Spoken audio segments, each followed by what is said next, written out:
70 to 80% of business transformations fail. Why do you think that's the case? There are several reasons for that. When you hear the phrase business transformation, what does it mean to you? It means that we are thinking in terms of the business and what should be transformed, and more important, why we should transform. People intentionally work against the transformation, try to stop it, sabotage it even. Has that ever happened to you?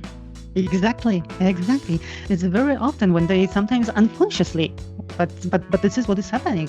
They really do sabotage.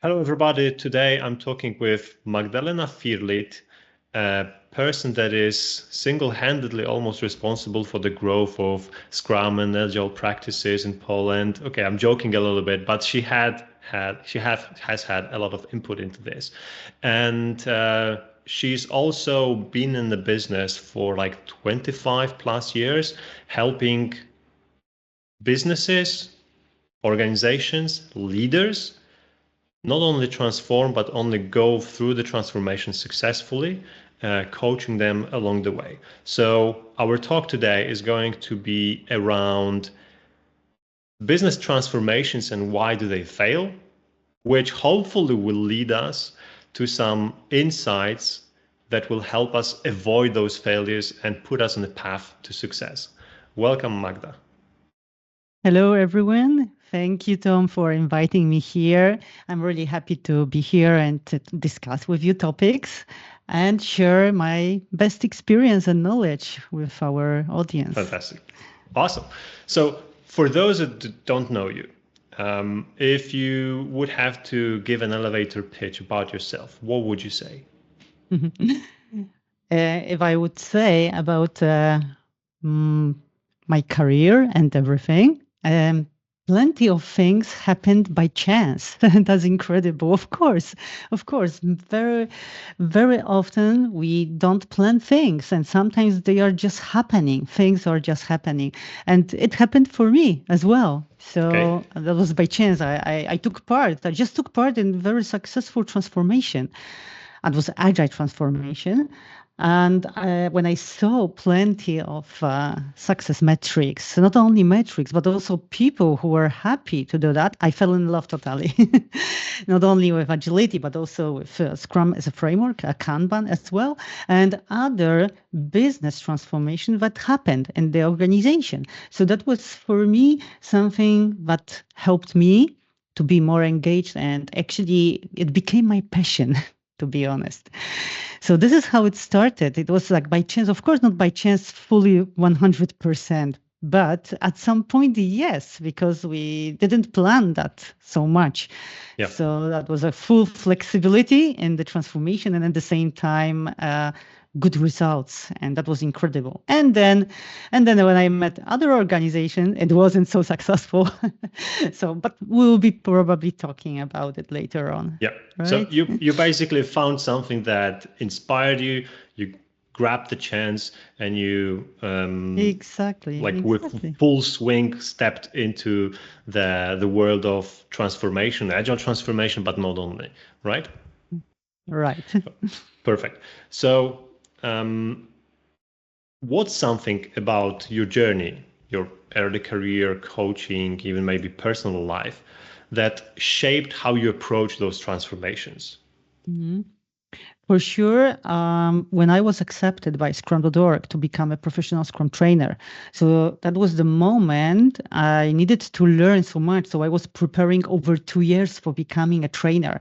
In the past, like many years ago, everything was in person. It wasn't online. I needed to invest not only my time, but also money. And of course, that was a huge learning path. And I'm so grateful for that opportunity because I needed to learn. I needed to experiment everything because I wanted to have everything what is related to transformation or some frameworks, have it practiced by myself with real people, with real organizations, because I believe that when I practice something, I can teach it in that way later on.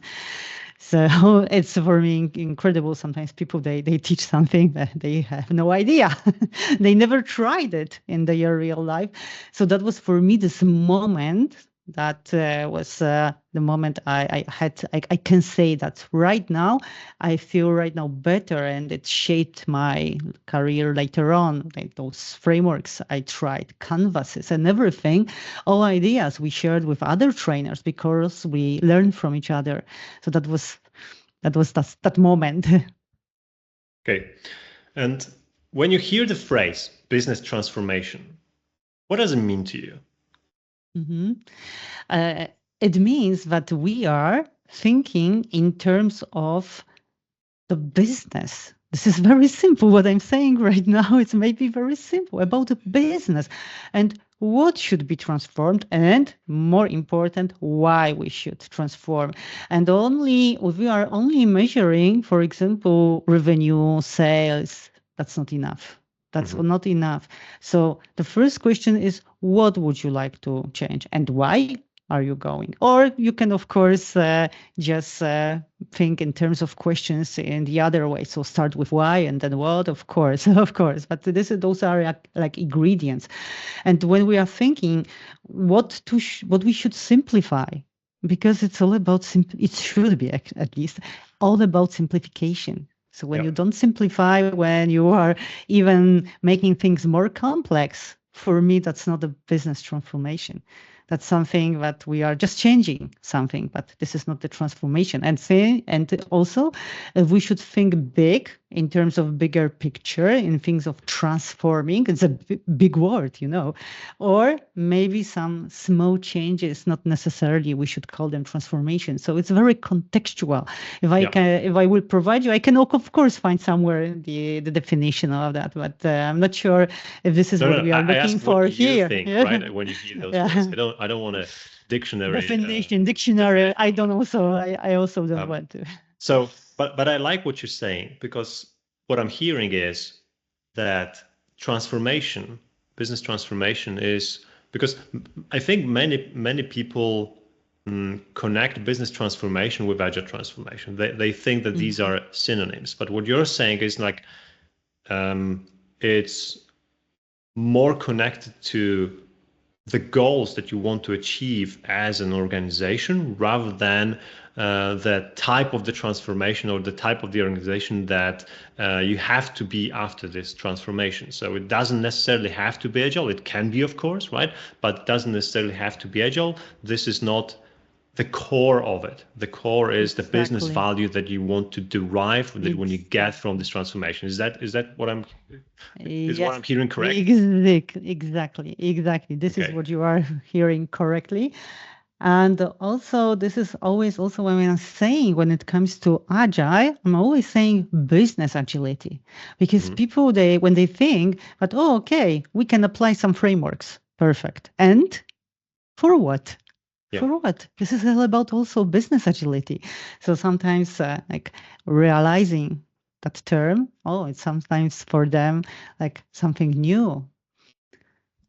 Okay, so let's step right into it, into the main topic of our conversation. According to different statistics that you can find around the web, 70 to 80% of business transformations fail. Why do you think that's the case? There are several reasons for that. Of course, we can debate if it's 70% or less or more, but more or less 70%. Sure. This is what research and different sources, what they say about it. I found several reasons. First reason is that the change itself is difficult. It's inconvenient. It's kicking people out of the comfort zone. This is what we should realize. In general, people are afraid of changes, and our brain perceives change as uncertainty, like potential danger, right? So this is something that we should take into account. All changes, regardless if it's a business transformation, general, maybe technology transformation or agile transformation, change is difficult for people and for our brains. And when leaders announce a transformation, people don't just hear strategy. They feel threat. Their brain literally switches into survival mode. So that's what we should also take into account. And once we know it, once we realize it, it's for us better to understand what is behind the transformation, behind the change, right? Yeah. And what is for leaders? For leaders, the job of leadership, in my practice, in my opinion, is to reduce those threat signals and increase reward signals. So we are looking for some rewards, not only threats, not only risk we can see, like negative risk, of course. So people can actually think, learn, and innovate when they feel safe. So creating the safe environment, like create conditions for our brains to feel safe, rewarded, and engaged.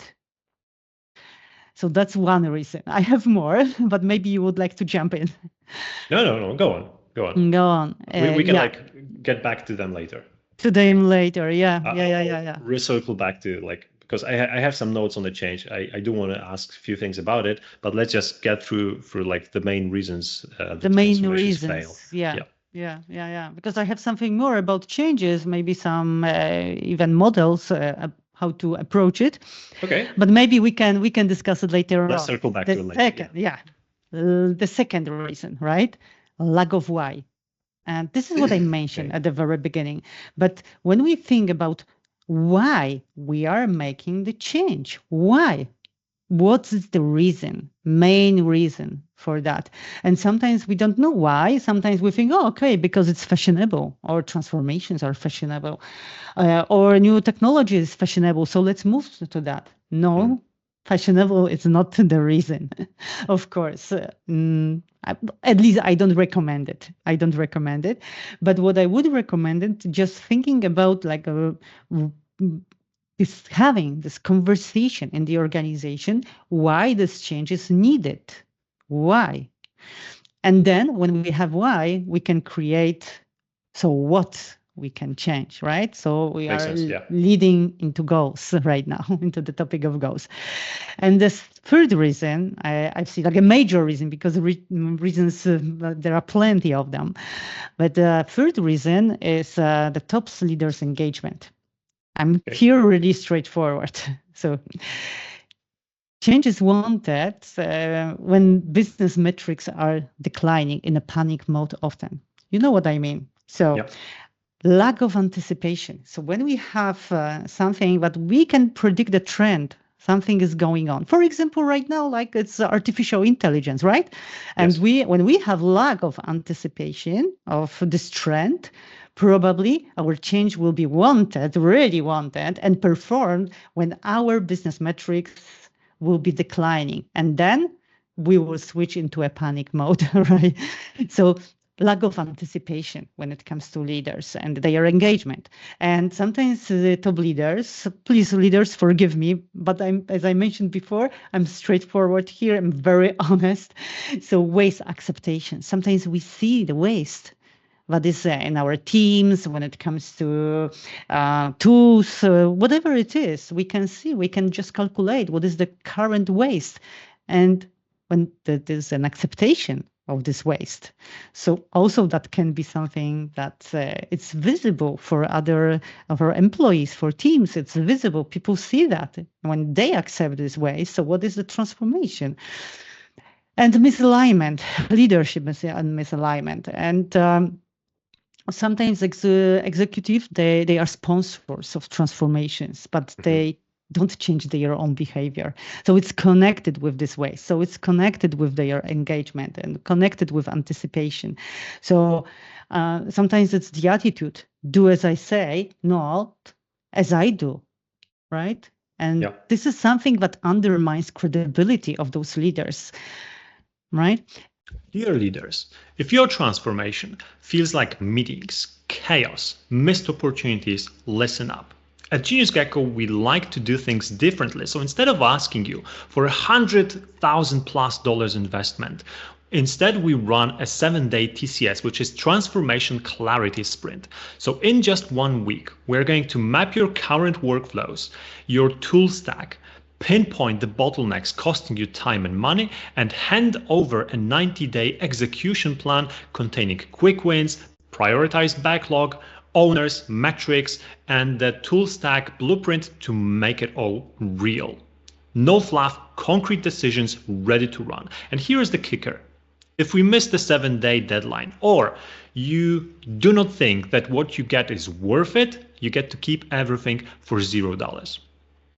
We have 2 slots available each month. So if you want to take this opportunity, go to the description of this video, use the Calendly link to schedule a 15-minute fit call. And if you're a match, you'll get a very attractive offer, and you will be able to see what a truly transformative experience feels like. Now, back to the chat. Another thing, it's in this the same topic of top leaders engagement. People just fear loss of status, maybe competence or stability. Sometimes also leader status, especially when we would like to, or we are striving actually for example, for more flat structure.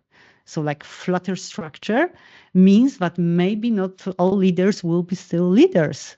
Maybe. Sometimes may happen.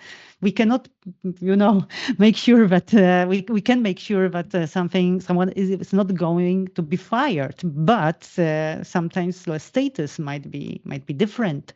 Yeah.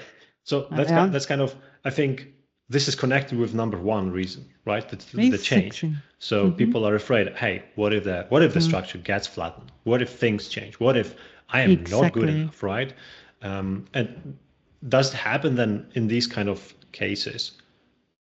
People intentionally work against the transformation, try to stop it, sabotage it even? Has it ever happened to you?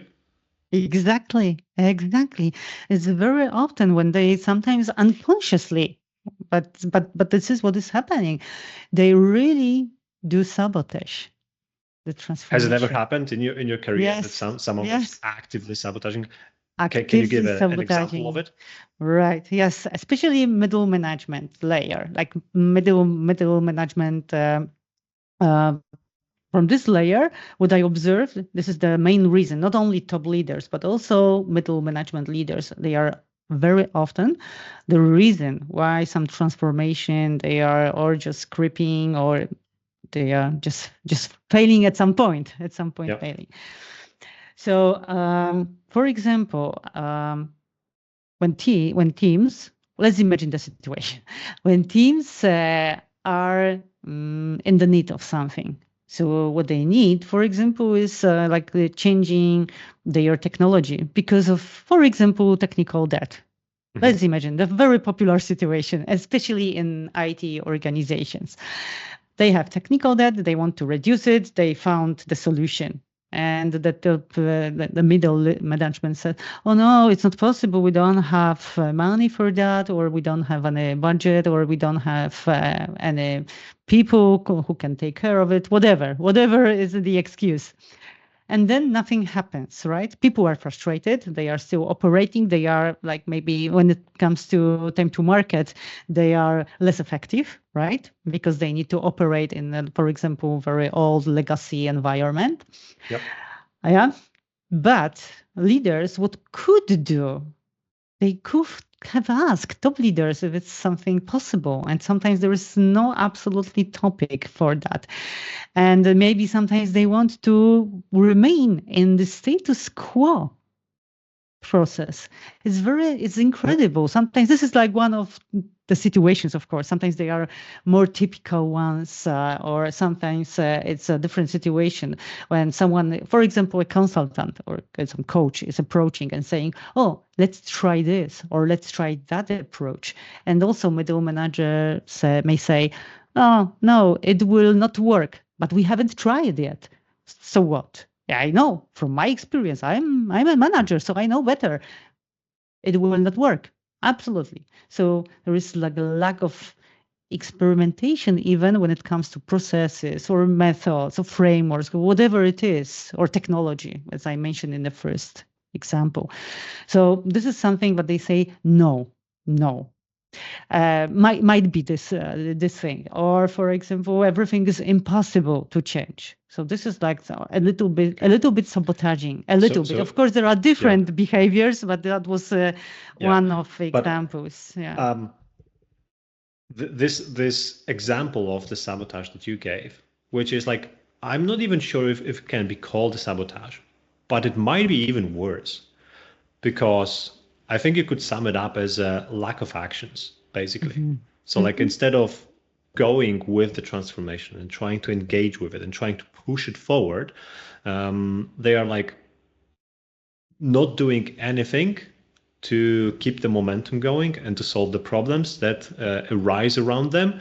And without this, it's really hard to move forward, especially for people that are below those leaders, right? Because like, the leader is someone that should enable you, that should help you solve the problems that you have. This is at least one of their jobs. And if there is no support like this coming from your leader, it's hard to go around this, because what will you do? Will you go like to the next boss and like in military, skipping the rank is not accepted, right?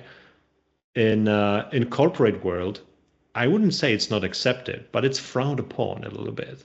So not many people will be brave enough to actually go and do this. So yeah, I absolutely agree. This is scary. But it leads me to another question that I had around this, which is something that connects to the point again that leaders are the agent for change, and they are necessary during those changes.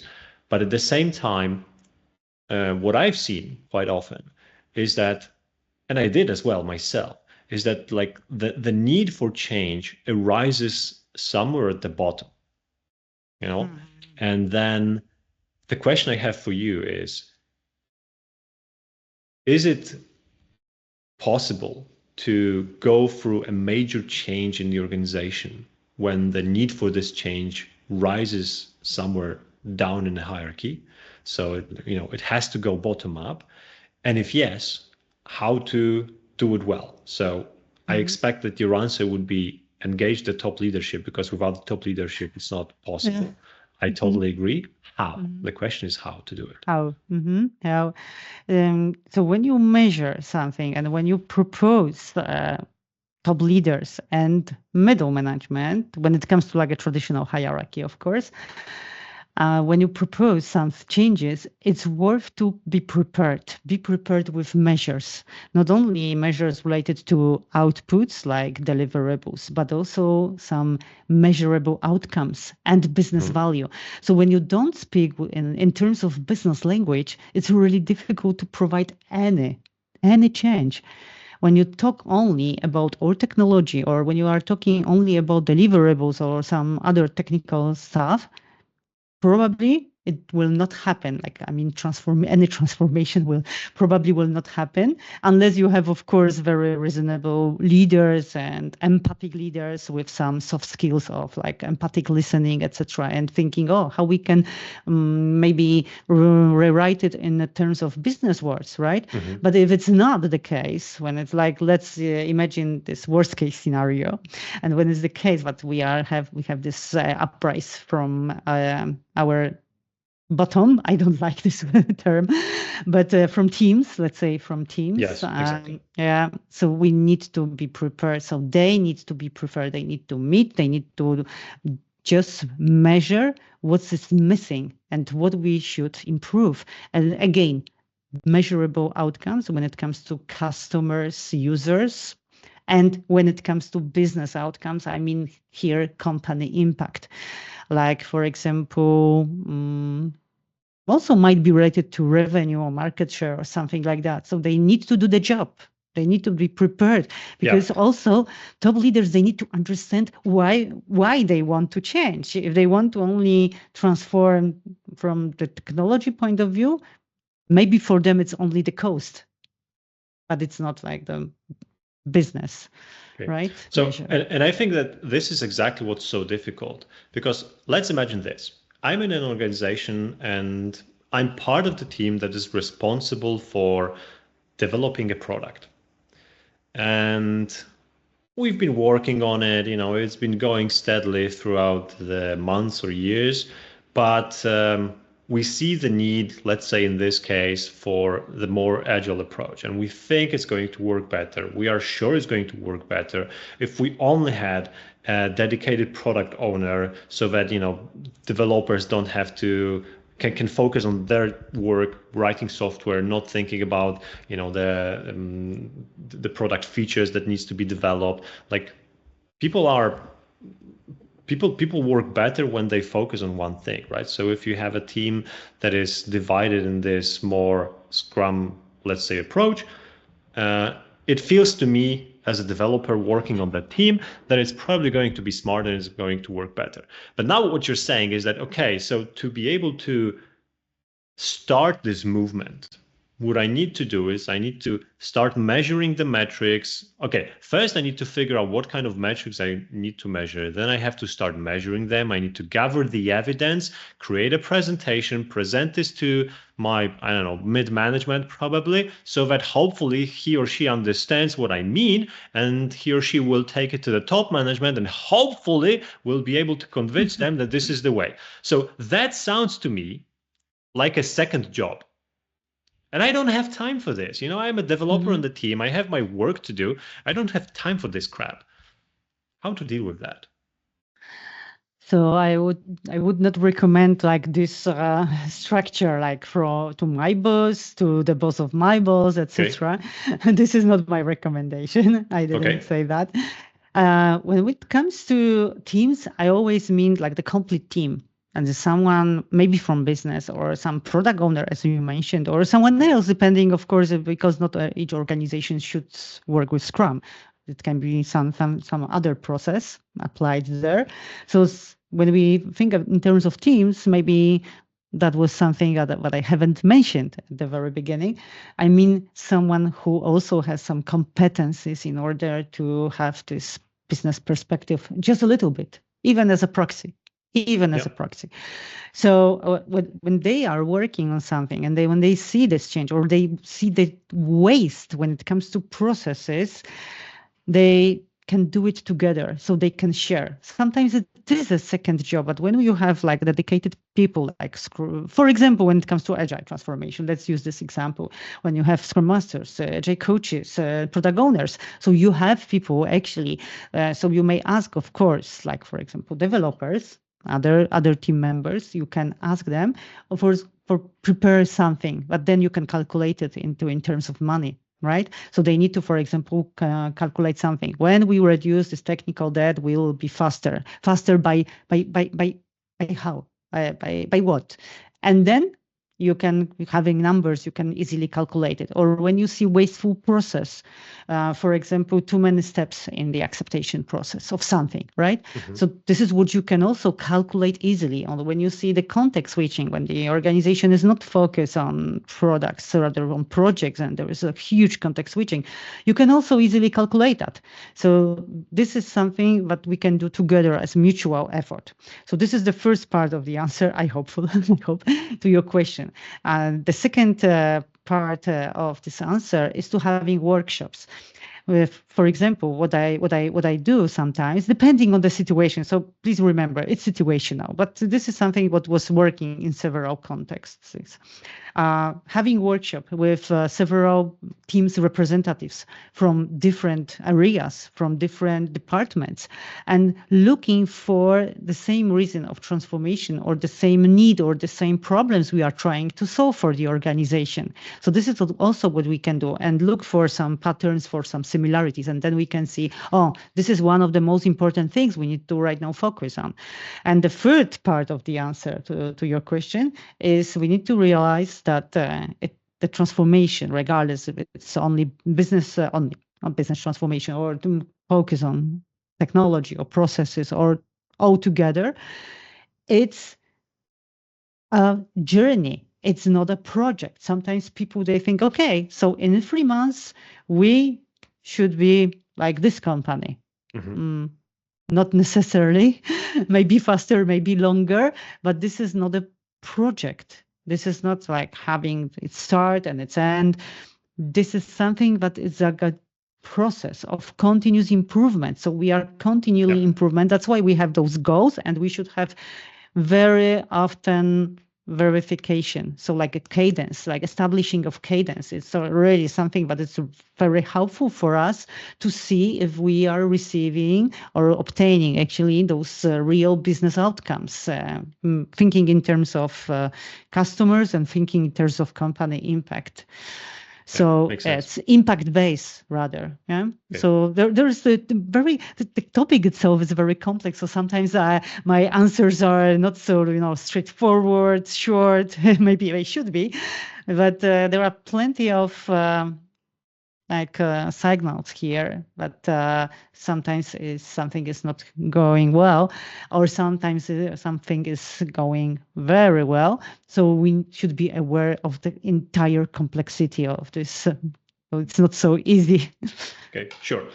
So I was poking around because I was checking if maybe one of the possible answers would be, and I'm not saying it is, but I was checking if maybe one of the possible answer is to, you see the need for change, reach out to, let's call this person a change agent, someone external to the organization who is going to step in, help you gather this information, help you convince the management that this change is needed, and then possibly also help you get through this change.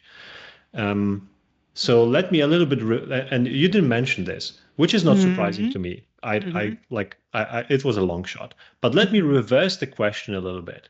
When people come to you asking you to help them in this kind of change, what kind of people reach to you? Is this top management? Is it middle management? Or are these also sometimes team members? So I haven't mentioned consultants, change agents, coaches on purpose, and I will explain why. Because especially external ones, I am external one, and I'm not promoting myself. Why? Because I believe that this coach, consultant, or trainer shouldn't be a person who owns the process. When they don't own the process, when they are not fully engaged, the change will not happen, or there will be very small changes, maybe. Of course, something will happen, but without this, this is for me radical ownership by the organization. So what we can do in terms of being consultants and trainers or coaches, etc. So we can, of course, help. We can navigate them.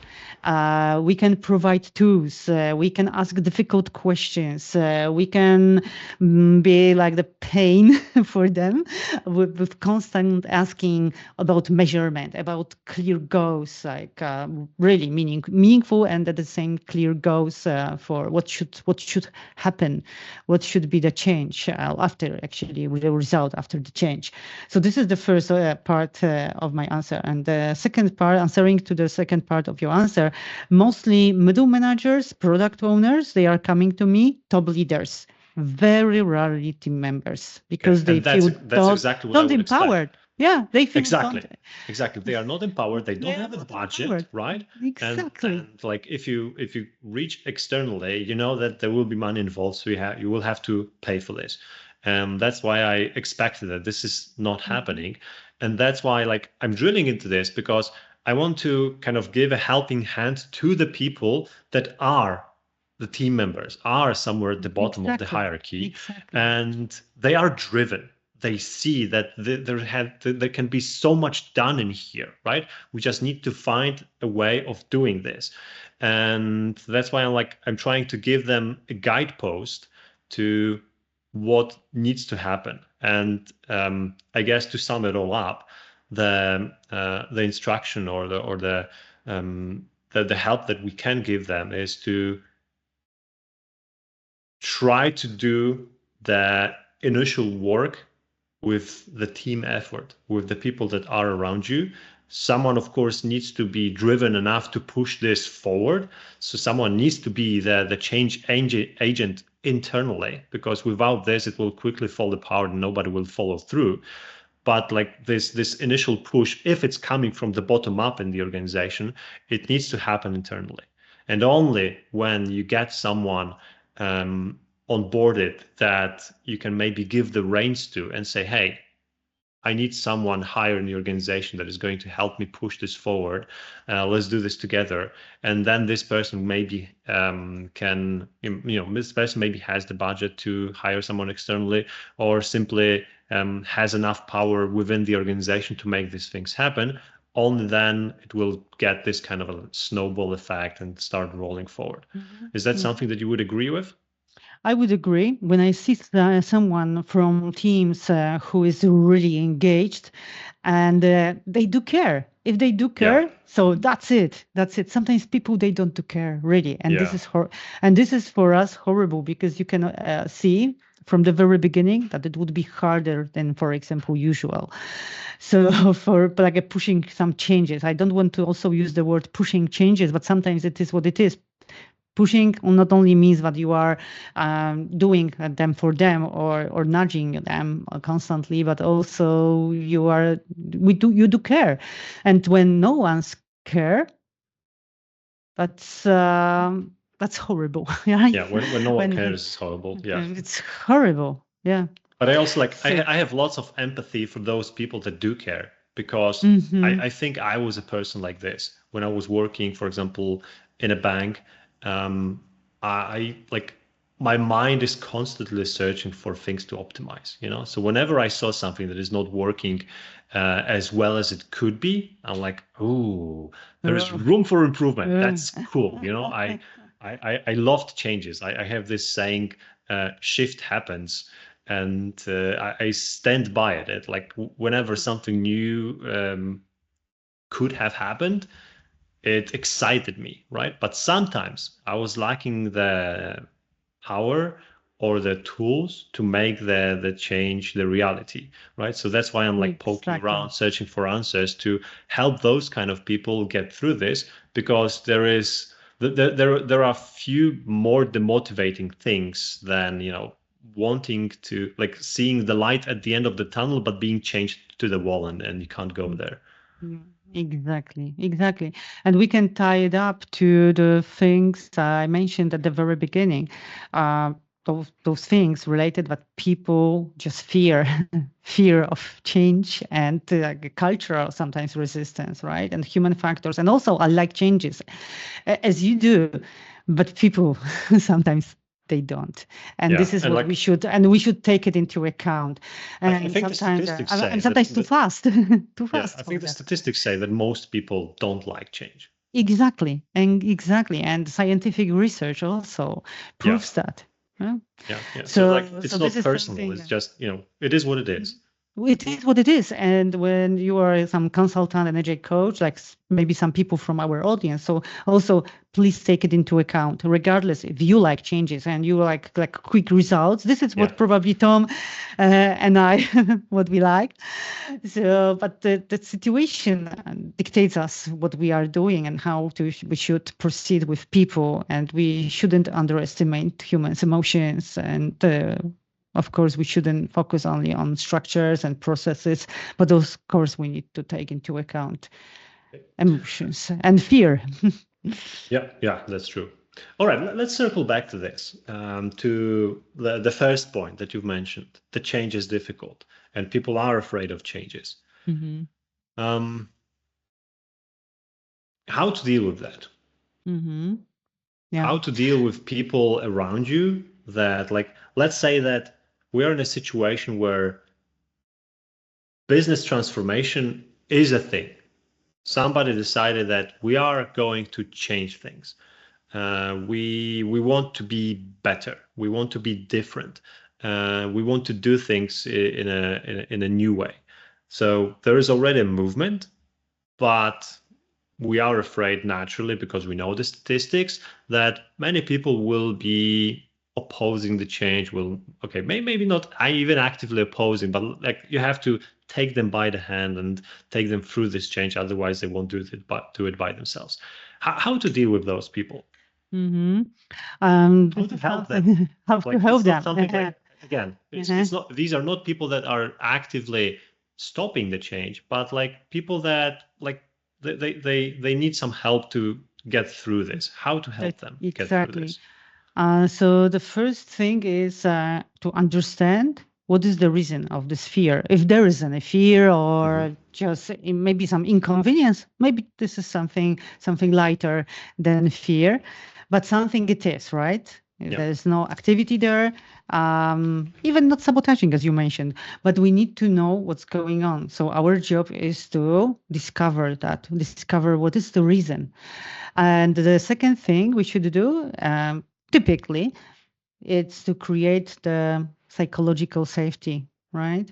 There is from the Harvard, is like a Harvard Business also review, and Harvard University's Amy Edmondson, and about psychological safety. And what research found that teams learn and adapt more successfully when people feel safe to experiment, but without fear. So they are more likely to experiment, for example, with processes, with something else, without fear when they feel safe. That's very interesting, right? How to make them feel safe and give them the environment where experimenting is safe. So when we know what is or fear or those inconveniences for them when it comes to change, what we can do, we can just anticipate it and reduce this anxiety. So this is something what we can do, like reducing anxiety may be in the different ways. For example, maybe about status. Okay, so maybe your status will be different after transformation, but you still will be like, for example, a leader, right? Maybe, but maybe your actions, maybe your behavior will change, but maybe not your status. Maybe. Of course, if it's the case, right? So just giving an example. Or when we have another fear, but it's related to losing job, which is really serious. Because as I also mentioned in the very beginning, sometimes we cannot provide like 100% sure information that, okay, you will not lose your job, because it might be not true. Might be not true. But you what said the transformation is the project, so we don't know what's the at the end. It's the process, so it's hard to say where we are going to end up. Hard to say.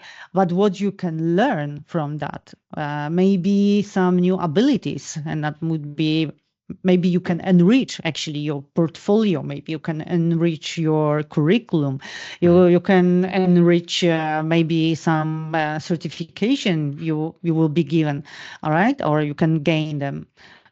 So there are plenty of other rewards actually that we may have, and just realizing. And sometimes people, they are just thinking, oh, okay, I want to be here and I don't want to change anything in my job. Also, when it comes to responsibilities or accountabilities, so people are also afraid of this change. And when we say, okay, but with current responsibilities, you might be irrelevant to the market later on.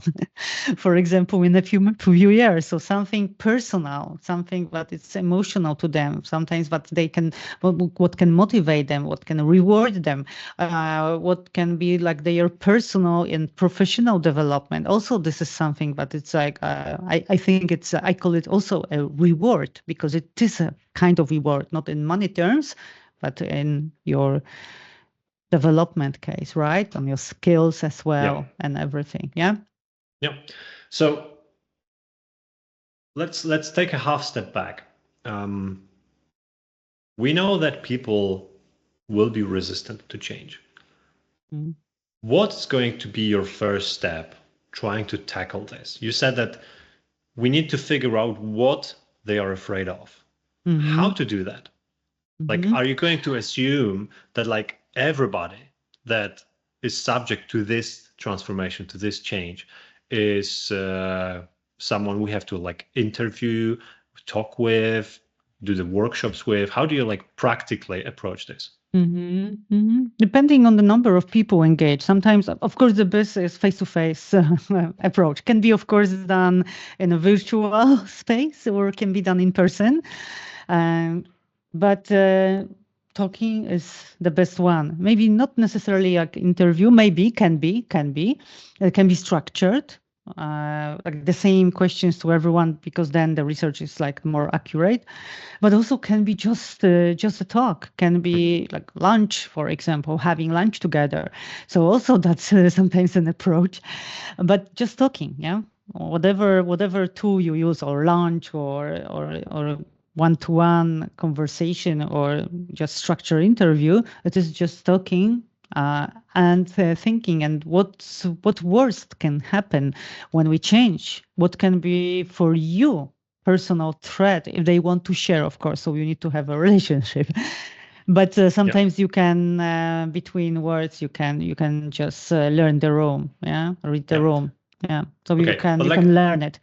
And then also these individual this is individual. conversations. But I wanted also to share when you have like 100 people involved in a change, or a few thousand people involved, workshops and workshops, and they can share results. For example, if there is lack of trust in the organization, because it happens very often, lack of trust, not only because there is some issues, but also or dysfunctions, but actually because, for example, people from teams, they just don't know top leaders, so they don't want to share. So sometimes in an anonymous way, we are having workshops, and they provide the results of talking in safe environment, so in pairs or in teams, and then provided into like one tool, mutual tool, what we can then learn, and we can see what is the fear, and if there are any patterns, and mostly they are patterns, right? So can be done in that way. But so, with some for those larger groups, you're essentially saying that the best way to approach this is to organize some kind of workshops where in a structured way they have the environment to voice their concerns, and then you aggregate those concerns again from the bottom, aggregating them somewhere at the top, probably into some main categories, and then treat them as the voice of the company, right? Voice of the company, and it should be treated really seriously. So that's one of things that is for me really important. And maybe there are different approaches. This is just my approach, so I'm sharing my approach. Maybe our audience, they may have something different and even more successful. We'll see. Dear leaders, if your transformation feels like meetings, chaos, missed opportunities, listen up. At Genius Gecko, we like to do things differently. So instead of asking you for $100,000+ investment, instead we run a 7-day TCS, which is Transformation Clarity Sprint. So in just 1 week, we're going to map your current workflows, your tool stack, pinpoint the bottlenecks costing you time and money, and hand over a 90-day execution plan containing quick wins, prioritized backlog, owners, metrics, and the tool stack blueprint to make it all real. No fluff, concrete decisions ready to run. And here's the kicker. If we miss the 7-day deadline, or you do not think that what you get is worth it, you get to keep everything for $0. We have 2 slots available each month. So if you want to take this opportunity, go to the description of this video, use the Calendly link to schedule a 15-minute fit call. And if you're a match, you'll get a very attractive offer, and you will be able to see what a truly transformative experience feels like. Now, back to the chat. Yeah, and I was also wondering regarding one of the fears that you mentioned. So I'm going to lose my status, let's call it like this, right? So I'm not saying I'm going to lose my job, but maybe, maybe as you said, the hierarchy flattens and I'm not going to be a manager anymore. Who am I going to be after transformation? I don't know, but I'm afraid. Do people actually voice this concern? Because I can imagine that it's something that I would probably tell you one-on-one, but in a larger group, I would never say that, because that immediately undermines my status even without the transformation. So also what we can do, because it happens always. So what I do, I assume that it will happen. This is my hypothesis, and it was always validated. So I can anticipate that. I can be prepared up front to that. So when we have some ready answers, but it should be like really coming from the true idea and coming from this is what we are going to do. Not only just words, not tricking people. Absolutely not. It must be transparent and 100% honest. As I mentioned also before, when you have this connection between actions, what leaders especially what they are doing between actions and between words, also you may not have buy-in from teams. Absolutely not. So when it's truthful, so we can anticipate that fear and say to them during this conversation, for example, or during workshops about status. So this fear can be reduced at the very beginning. So there are some things we can do upfront, like reduce those things if we know, or saying, okay, right now we don't know, but be transparent, be honest. Like brutally honest sometimes. So this is something that I was fishing for.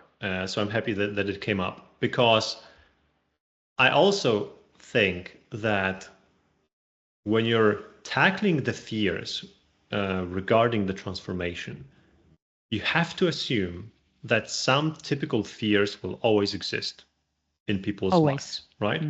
Even if they don't say it, they have to be there because they are always there, right? And the example I gave you, I think it's a perfect one, because it is the one that many people will just hide deep in their mind, but it will be there, and it will be something that potentially is going to interrupt in the transformation. So our approach on this is to kind of do the same things as the sales people do when they are trying to sell you something. When they're trying to sell you something, salespeople know that you will have some objections. And there are typical objections that every good salesperson can list, right? What if the spouse says no, right? Or I have no money, or this is not a good moment for me in life, right? So a good salesperson will always try to tackle those throughout the sales call or sales talk, so that when you arrive at the end and it's time to make this decision, you already feel like, okay, maybe I had those objections at the beginning of my call, but even without me voicing them, they are already kind of taken care of. That's what good salespeople do. And I think this is the same for agents of change, consultants, people that drive these kind of transformations. You have to accept the fact that people are going to have those thoughts in their heads and try to help them get through this, even if they don't say it, right? And I think this is what you said. Am I right?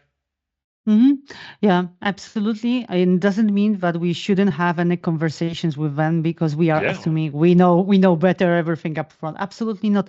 Sometimes, of course, we have those things that will happen, inevitably will happen, those fears will be present in their heads, but also people are different, so they may have different fears, and sometimes it's something that they can really share with you. So, for example, will my team be the same? I'm really engaged, like emotionally, with all my people. We are just friends, and we don't want to be separated. So this is something that they can share, and then we can, of course, answer providing like what we know for now. What we know for now, because sometimes we don't want to mix people in teams, especially when they are really effective. But sometimes we ask them to just rethink their structure. Yeah, depending on the situation, might be situational. But of course. Yeah. All right. Let's step a little bit back into the second point. So it was the lack of why. This is always extremely interesting for me. And I think the person that made me realize how important the why is Simon Sinek, a famous author of of the book. Start with why. Start with why, right? So I think he's the person for me that made me realize how important the concept is. And the question I have for you here is,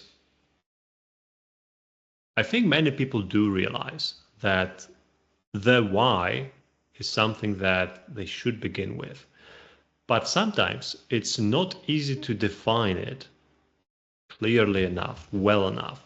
And I think sometimes people try to do the good things for not so good reasons. They don't actually realize what's the best reason to drive the change. Do you have a way of helping people arrive at the right why, help them choose the best reason for the transformation?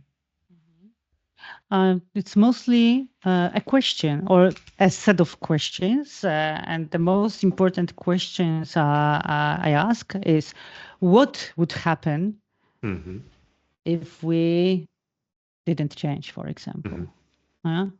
Something like that. What would be the future, right? What would be, what would happen, etc. So things that they can realize. For example, in 1 year, in 2 years, yeah. So we are staying as it is, as the organization, and nothing happens. So what would be the result in 1 year, 2 years, 3 years? Yeah. So this is something that can also open their minds, especially when it comes to management and top management, especially top management, I think. Also for teams, this question might be working. Yeah. And also a situation. Also, I provided like one of the set of questions that we can ask, and also not only why is important, because it is very important, but also who. Also who. We need people who are, this is what we mentioned as well, people who are really involved, engaged, and they believe in that. And with leaders, again, I'm repeating myself, but I need to. If leaders, if they don't believe what in this transformation and those goals, so big why, right? The change will be really painful and not fully successful, for sure, not fully. If they don't believe in that, if they are forced to do that, but for example, by employees. So all people in the organization, I mean, not all, but of course, it's a metaphor, but all engaged people, let's say in the organization, all change agents, they should believe in that change. They should really, let me highlight one of the things that you said. So you said, like, to arrive at the proper why, we need to ask proper questions. And one of the questions you gave as an example is, what would happen if we don't do this? What is like the best scenario, worst case scenario, maybe even? And it's one of the techniques I really like, because this technique works brilliantly for human mind, because we are wired a lot better to find problems than solutions. Therefore, if you sometimes reverse the question to, instead of asking somebody, what will be the possible good results out of this transformation, if you reverse the question and say, okay, what is going to happen if you don't do the transformation? If we stay as we are for the next 5 to 10 years, what is the worst case scenario for us? People will immediately start to think of all the bad things that can happen. And then you can like rewrite it to have a proper why for driving the organization forward. Yeah. Also, we can reverse the question and thinking in terms of positive things that can happen. Absolutely. So we can have, as I mentioned, a set of questions from different angles, actually, different perspectives. All right, let's jump to the leaders again, because they absolutely are crucial to the change. And like, even if the change is going bottom up, it still has to at some point engage the leaders. Otherwise, it will just, the wave will break against the wall. What do you think is the leadership blind spot that still surprises you today? That like you would think that everybody knows this already, but you're talking with leaders and people don't realize this still, even today. I think this is underestimating people's emotions and those fear of change. This is still what's surprising me. For me, it's obvious. we are different. This is what we were actually discussing before, but not from this perspective. And also that some actions are costly. Some actions are costly. So there are several things. But when you ask me right now, I'm thinking just two things, like two things they came into my mind. So I think that about cost, not at all cost. We cannot do things at all cost. We need to figure it out. What is like from the cost perspective, and also what would be a human's reaction, human's emotions, and to tackle with that. And for some leaders, costs are obvious, but this is something that happened several times. So that's why right now I thought it worth to mention. Sometimes they don't have why. This is the next fix that still surprises me. Yes, they don't have why. Yeah, they don't know. I'm sure it happens. It happens. Yes, plenty of things. There are plenty actually of things. They don't have measures. They are surprised. And when I'm asking, for example, for example, what would be what is our current? Let's imagine time to market, and if we would love to react faster to market needs, and sometimes don't know. That's So that sometimes it's also surprising, or some things related to revenue. So you are leading the product and you don't know what is the revenue, or it's even a trend, or it's increasing or decreasing. Yeah. So that's also this is always a little bit surprising to me. A few months ago, I've been giving a talk at EasyBI Community Days. EasyBI is like a company that is developing a reporting plugin for Jira.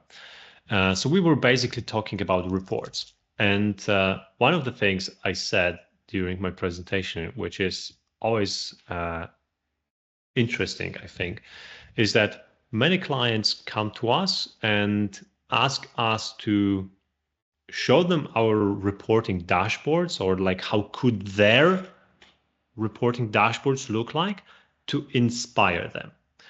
And like, I'm not saying that it's very, very wrong, but it's also not great, because that means that if you're thinking in these kind of terms, then you're not thinking about what are going to be our immediate short, mid, long-term next steps, and how do we measure whether we achieve them, but you're thinking, let's see what others are measuring, maybe we'll start measuring the same thing, right? So that's a completely different type or way of thinking. The first way of thinking is, okay, I know exactly where I'm going, so therefore I know exactly what I need to measure.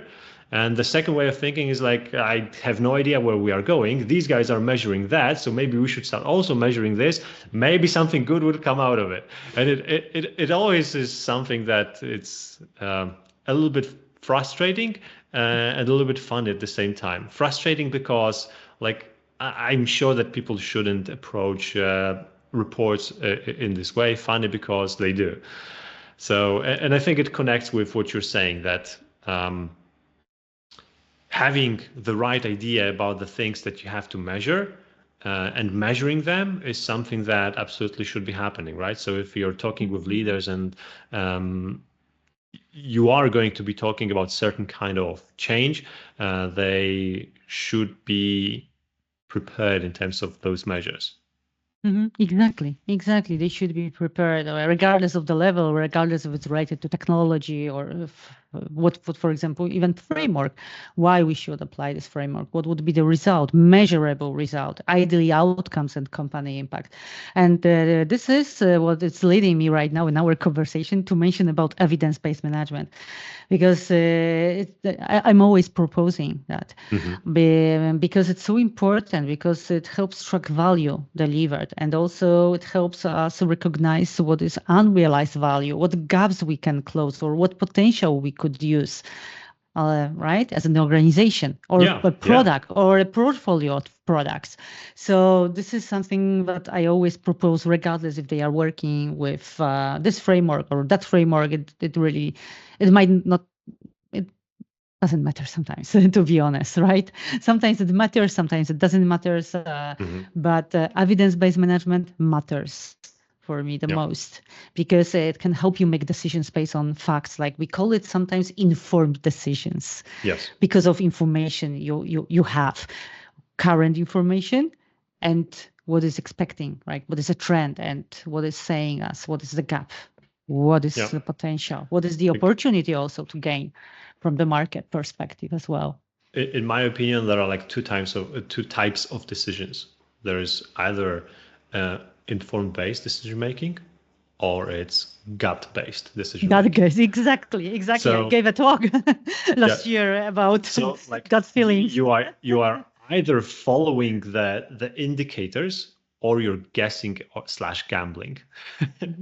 So you're either taking the sensible approach, or you're Steve Jobs. So like some people have brilliant gut feelings, right? But I think it's worth realizing that most of us don't. And we live in some kind of bubbles, and our bubbles will not always reflect the reality. So our take on, what's a good way of moving forward without proper information backing it up is still just a guess. What to do with all those guesses and gut feeling? Just experiment. So what we have in the EBM is also a hypothesis approach and experimentation approach. So when we have our guess, we have some bet, and what we can do, we can create a hypothesis which is measurable. Right. Sure. And then we can run a short low-cost experiment. And also sometimes people, they connect experimentation with something costly. No, low-cost experiments. Yes, it is possible to do that with like very, very, I would say, a little investment. But also not only experimentation when it comes to products, experimenting with users and customers, but also experimentation with processes in organization. And this is what is the most difficult for me, because when I convince people or show them experimentation in products, if there is like an open-minded mindset, that's perfect. This is what's happening like immediately. But when it comes to process or experimentation, when it comes to organizational structure, I always encourage people, let's make some small experiment and let's see how it would be working. No, this is like the strong resistance to this idea. And it's very interesting because sometimes people can adapt to this idea very quickly and can say, yes, let's do that. And in a month, we will learn more about this structure. And it's very interesting for me. Yeah. And thanks for adding this, because what you said is very important for people to understand how to take this from the gut feeling to the information-based decision making.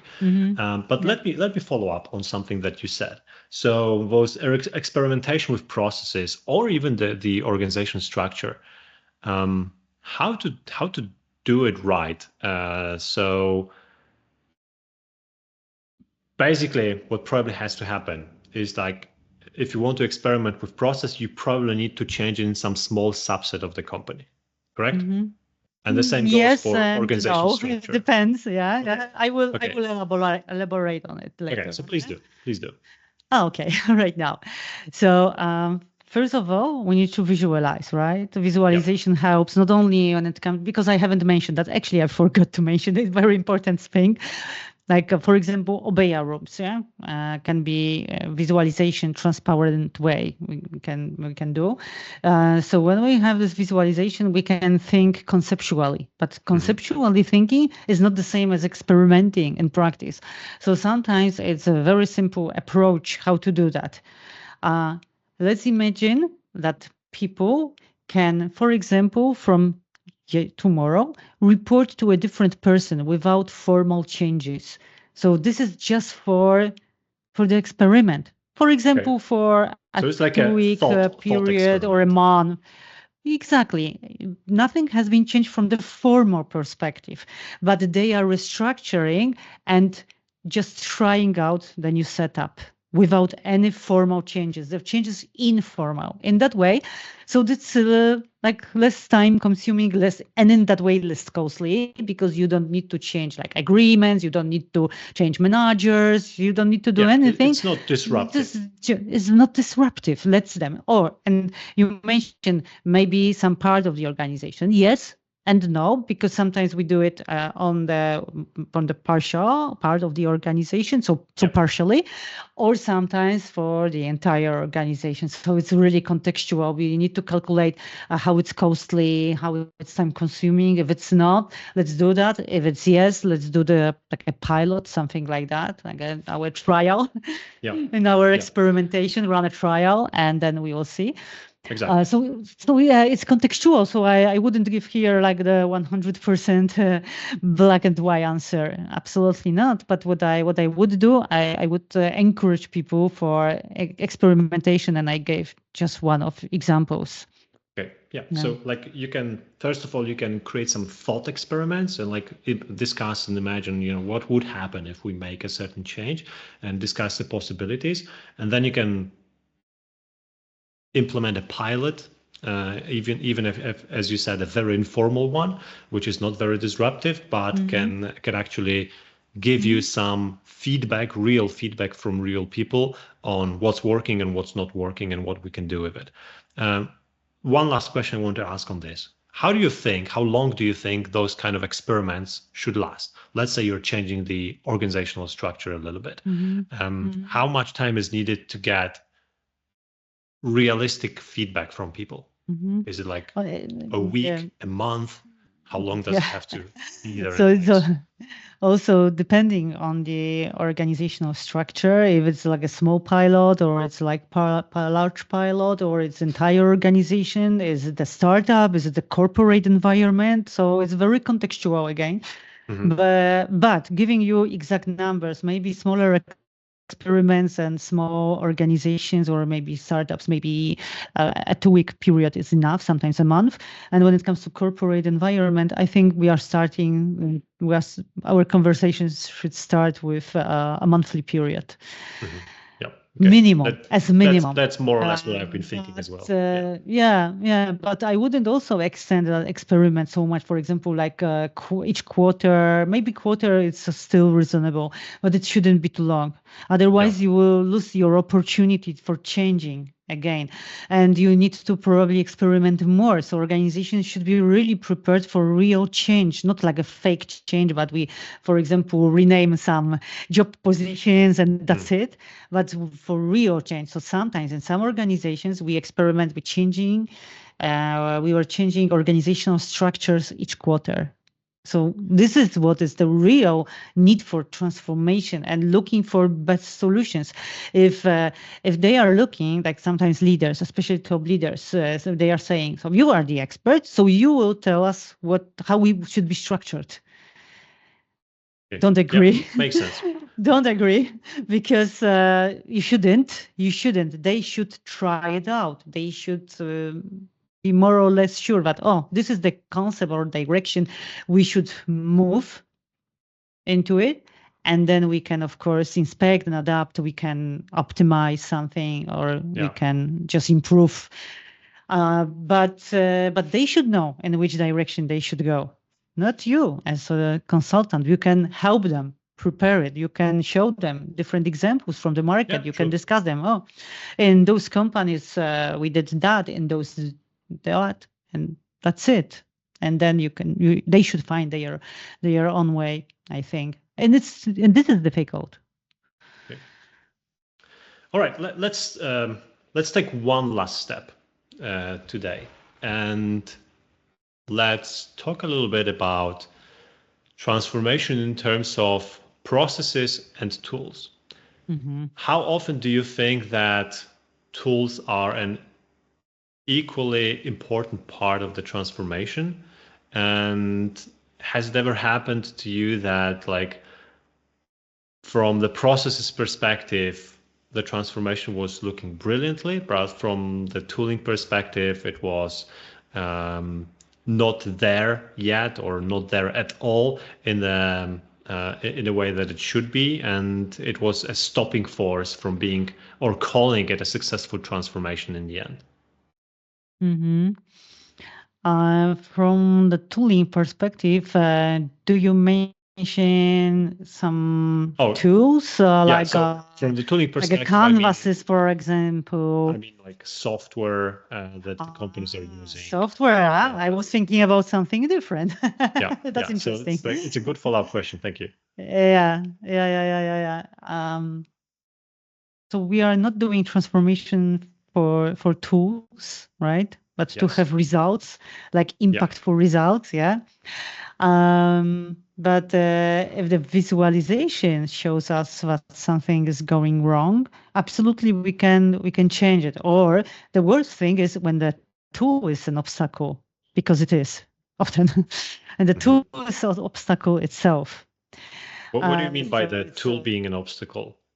Can you elaborate? For example, so for example, we are changing from project-oriented organization into product-oriented organizations, and the tool doesn't support product mindset and product orientation and product lifecycle even and product metrics. They support only projects. So this is something that is blocking, for example, or tool expects you to only measure like making your estimations when it comes to sizing items in terms of story points, for example, and you cannot do anything about it. But you wanted to do Monte Carlo simulation, and you cannot. You just need to do it manually or using Excel files, so it's time consuming, and people just stop doing that because it doesn't make sense for them to have two tools or doing, for example, So it might be this way as well. Also, I wanted to share something because when you mentioned tools, I thought, okay, when we think about tools, we can say, okay, evidence-based management is a framework, but we can consider it as a tool for measuring success of the transformation. And also, I thought about John Scotter's 8 steps of changing, about OBEA, it's visualization. I was thinking about liberating structures like those techniques of facilitation that prevents top-down approach, but everything will be pushed top-down from leaders into teams. But actually, it scales engagement of teams, so you can run workshops using that transformation workshop using liberating structure. So each person's voice is being heard. There are some canvases we can do, like some blockers, like impediments boards, etc. So this is what I mean, or value stream mapping, for example, what people can use during the transformation, depending, of course, on the situation and the needs, the transformation needs, of course. So those are tools I was thinking when you were asking the question, But we answered both. if I would ask for your 3 favorite tools like that, not software anymore, but like transformational tools, what would you say? Evidence-based management is like a real game changer, and people, they are afraid. Maybe the name for them it's something that evidence-based, I don't understand it. Maybe it's not that difficult. So this one is clear, number 1. It's clear because you can observe, first of all, organizational progress or per product progress. Everything actually, when it comes to 4 different dimensions, like one is current value. So you are measuring like current revenue, current customer satisfaction, current outcomes. Example, of course, I'm providing time to market. You can measure. So how fast you can be up to date to the market. So how fast you can deliver a new piece of value to your customers, to your market. And how you can build your competitive advantage. The third thing is ability to innovate. So you can see what's blocking us, so what's stopping us to being more innovative. And this is perfect because, for example, context switching can or technical debt can be one of the reasons. But once it's measured, it's not only our gut feeling, but we have right now data, we have evidence, so we can make a, let's say, better decision. Of course, also we can argue, and I can argue with myself about better decisions, why people are emotional and full of biases. But let's say that evidence-based management can a little bit reduce those emotional decision making or being biased by many different factors as humans, as our brains. This is how they are working. But also you can measure unrealized value, like a four key value area, which is about finding gaps, for example, customer satisfaction gaps, finding some potential market share, finding some opportunities. So this is I can see that you're really passionate about this. Yes, really passionate about it. It's been 10 years. Let me ask you one question about the things that you've mentioned that is personally interesting to me. How do you measure context switch? Context switching you can measure based on scientific research. So, for example, when you see that your organization, for example, still working using projects and team members, let's imagine example from one team, and team members, they are switching their context 3 times per day, different projects or different features or different, in general context, different contexts they have. So free, for example, or projects or those contexts or features equals 40% of loss of their 40% of what? Of loss. What loss? Their focus, their time, everything. Actually, this is the loss you can calculate. So instead of being engaged of 100%, they are only engaged up to 60%, and 40% actually is loss. And when you calculate it by dollars, euros, or other your currency, you can see how costly is context switching. And there are plenty of things and plenty of authors they were saying about it. And there is scientific research. It's available on American Psychology Association, or also it's available in the books. Also a little bit, I think, Daniel Kahneman, which is famous from his books of Noise and Thinking Fast and Slow, and also very famous of biases, but also I believe he mentioned it somewhere. Also, when you use PubMed, this is like the portal for scientific research. Mostly, you know it, right? Maybe our listeners, maybe they also know it. So if you just browse for and you will be searching for your context switching, there are plenty of scientific research, and one of them I like the most because it's saying about also being error prone when you have many contexts, not only for knowledge work but also for physical, let's say, work. So also people, when they are switching context, we are, regardless of our job, we are more error prone as well, and we are again losing our and this our focus. This number that you gave, 40%, does it depend on the amounts number of switches? Yes. I give just example for when you have free context switching, when you need to switch your context 3 times, so it is 40% of loss. But when it's 2, it's 20. When it's 4, it's 60, and so on by 20. It's of course average. And some, for example, small context switching may last from 7 up to 30 minutes, depending on the person. But when we put into account and take into account averages, we can take like 20 minutes for very small context. So, for example, you are working on something and someone is approaching you and asking, hey, have you seen this movie, for example? And then, and you were really focused. So it's between 7 up to 30 minutes of loss due to context switching. So it depends on the person. And sometimes when people, they don't know what to do, how to calculate it, how many contexts they have. So I'm asking them, just put dots or mark it down somewhere, how many context switching you have during the day. And then we can make it, for example, average for the team, or look for some patterns and calculate it. And in money terms, of course, into money terms. Yeah, makes sense. All right, Magda, I think we are like slowly getting to the end. Do you feel that there is hope for more successful business transformations out there?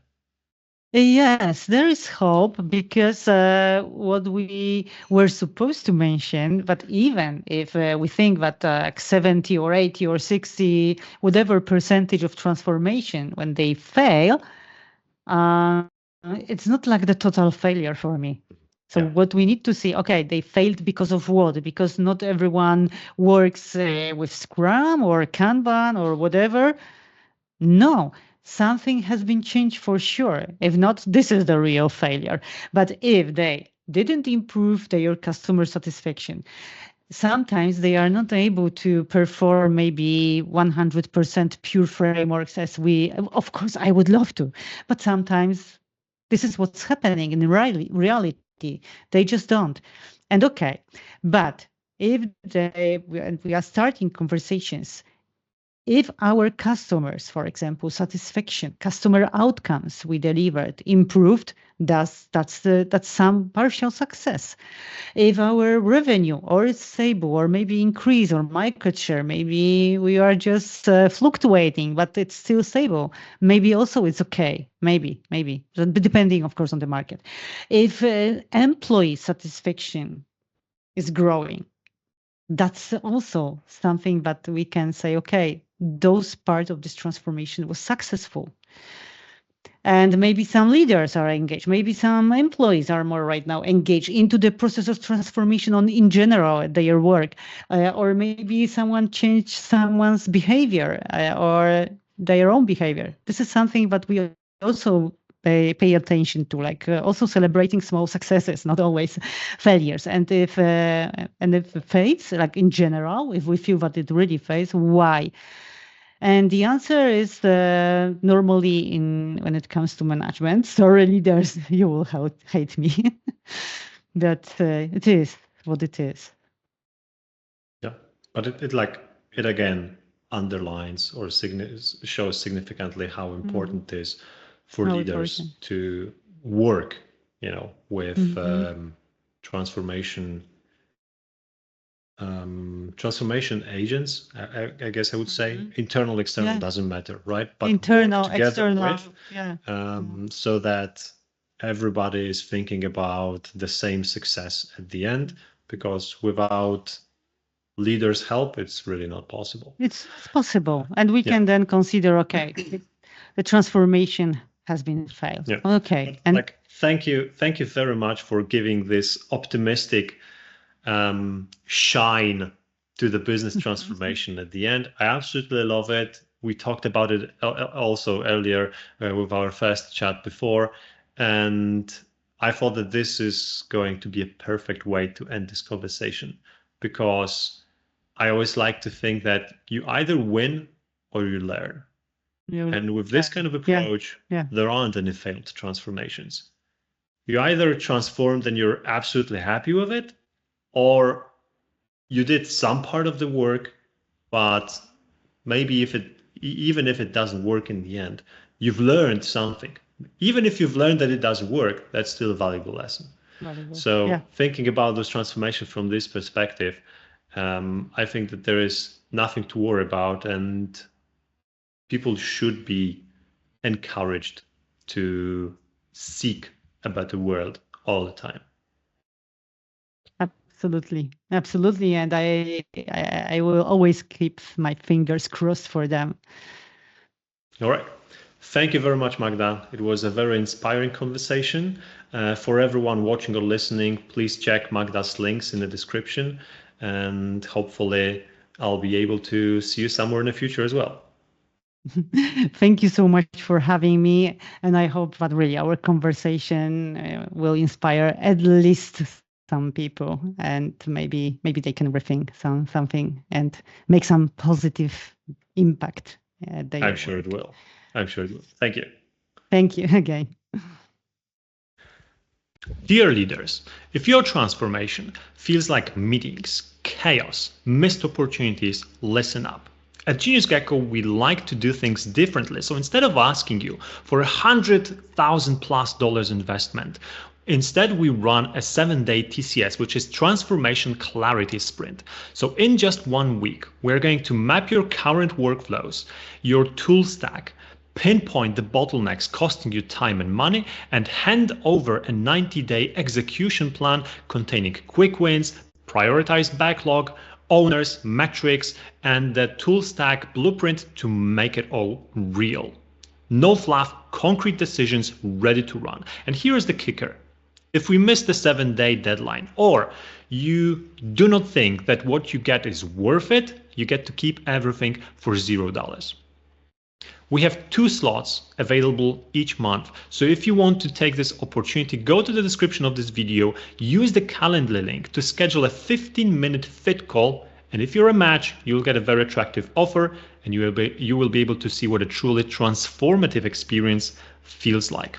Now, back to the chat.